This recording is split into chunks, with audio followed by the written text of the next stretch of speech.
Hello, lovely language learners. MORKSENSEI here. In this video, we're going to continue our series on note-taking.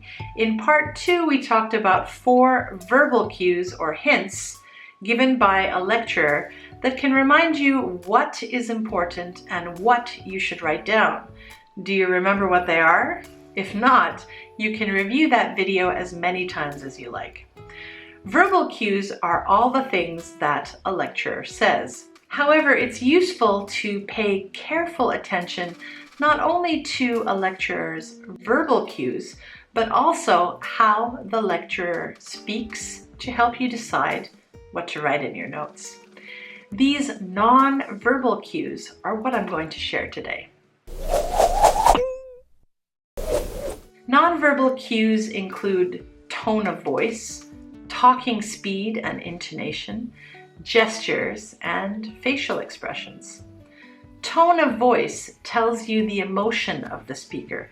If they're serious, lighthearted, sarcastic, excited, or any other emotion.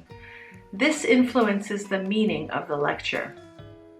Talking speed and intonation can also reveal or show if something is important to record. For example, if the lecturer pauses or slows down, this might be done to emphasize or stress a main point or to show that the topic is going to change. If intonation rises at the end of a sentence, perhaps this is where the lecturer wants you to think about something. Gestures are very powerful tools that lecturers often use to communicate meaning. For example, if you notice how a lecturer stands or moves their arms, it could help you become better able to predict the overall meaning of something, even if you don't understand everything they're saying.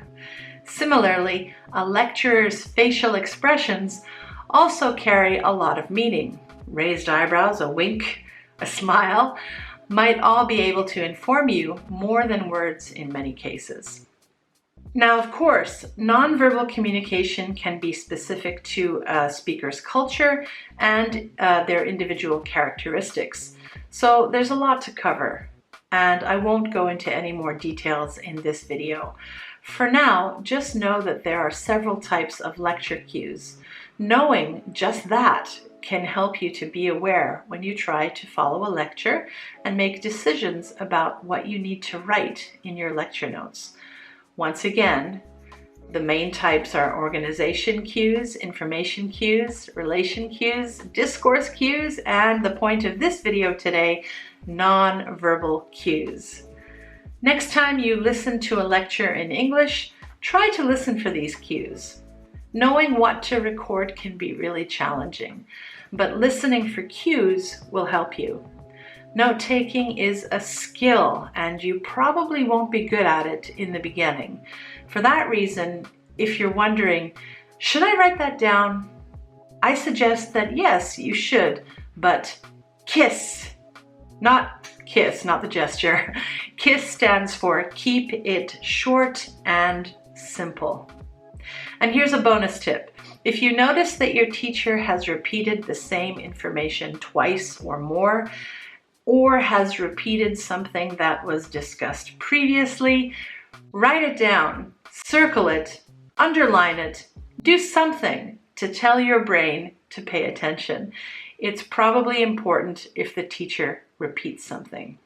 Okay, so far in this series, we've covered tools for note-taking, verbal cues, and non-verbal cues. The non-verbal cues I shared in this video include tone of voice, talking speed and intonation, gestures, and facial expressions. In the next video, we'll go over how to actually record your notes. To do that, you'll need a system. See you soon. MORKSENSEI signing out. Mwah.